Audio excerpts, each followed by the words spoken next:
Paz e graça do Senhor Jesus a todos. Sejam muito bem-vindos ao canal da IBD da Assembleia de Deus Madureira, aqui de São Miguel do Araguaia, em Goiás.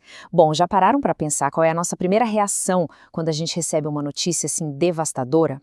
Pois é, hoje, aprofundando a lição 5, a gente vai mergulhar de cabeça num exemplo bíblico incrível que fala justamente sobre a verdadeira essência do jejum, que é uma resposta que pode transformar uma crise, sabe, transformar num canal direto com Deus.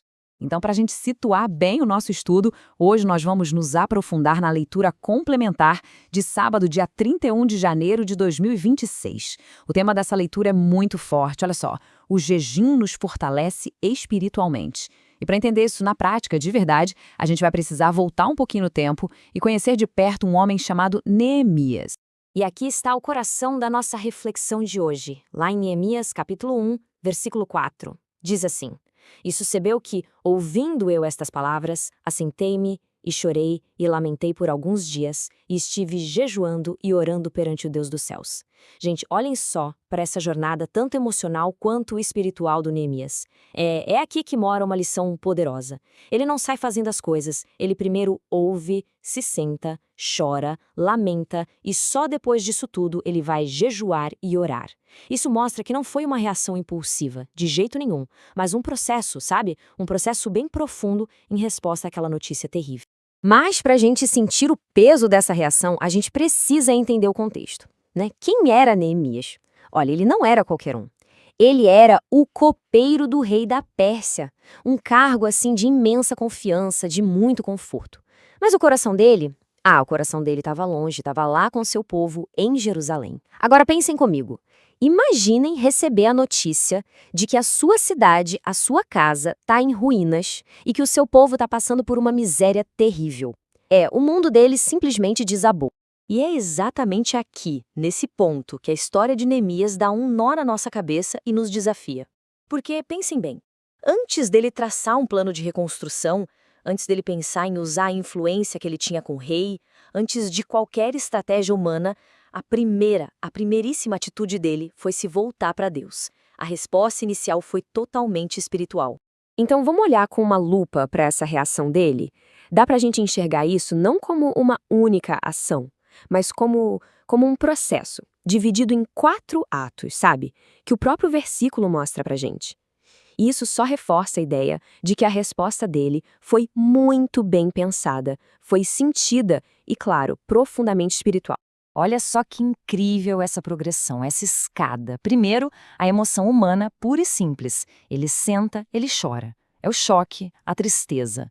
Depois vem o lamento, que dura dias. Isso mostra o tamanho do amor que ele tinha pelo povo. E só então, só depois de viver tudo isso, é que ele transforma essa dor toda em ação espiritual. O jejum e a oração viram o canal, o meio pelo qual ele entrega toda essa angústia nas mãos de Deus. E isso nos leva então à essência do que é o jejum bíblico que a nossa lição aborda tão bem. Para o Neemias, jejuar não era só cumprir um ritual vazio de jeito nenhum. Era a manifestação física de um coração que estava em pedaços. Era uma forma de dizer, de declarar: Deus, eu não sei o que fazer. Eu não tenho as respostas. A minha única esperança, a minha única força vem do Senhor. É uma expressão por fora que grita o que está acontecendo por dentro. Uma total dependência de Deus.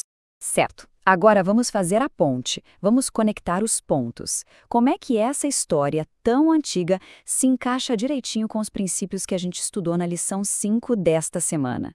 Vocês vão ver que o exemplo de Neemias é, na verdade, um estudo de caso perfeito de tudo que a gente aprendeu. Essa tabela aqui deixa a conexão bem clara, olhem só. A atitude de Neemias de chorar e lamentar. O que é isso? É a mais pura expressão de humilhação diante de Deus, exatamente o que a gente viu no ponto 1.3 da nossa lição. E o fato dele jejuar junto com a oração é a união inseparável que o ponto 2.2 destaca. E por fim, o foco dele não era o próprio umbigo, era o povo de Deus. Isso bate de frente com aquele jejum egoísta que o ponto 2.1 da lição condena. É ou não é o exemplo perfeito? E olhem só, essa conexão não é algo que a gente está forçando, não. O próprio comentário da nossa lição, do pastor Adalberto Alves, confirma isso. Ele diz, olha que interessante, o povo foi quebrantado e, com jejum e oração, reconheceu e arrependeu-se de seus pecados. Ainda hoje, a palavra de Deus, a oração e o jejum são recursos relevantes para nós, ou seja, são ferramentas que não ficaram lá no passado. Elas continuam sendo poderosas e super relevantes para a gente hoje, para nos levar ao quebrantamento e ao arrependimento. Tudo bem. Então, a grande pergunta que fica no ar é como é que a gente traz esse exemplo tão poderoso para a nossa vida, para o nosso dia a dia, como que o jejum pode nos fortalecer hoje no meio das nossas muralhas que estão caídas, sejam elas quais forem, né? É uma boa pergunta para a gente pensar com sinceridade. Quando vem a notícia ruim, a crise na família, no trabalho, na igreja, qual é a nossa primeira reação de verdade?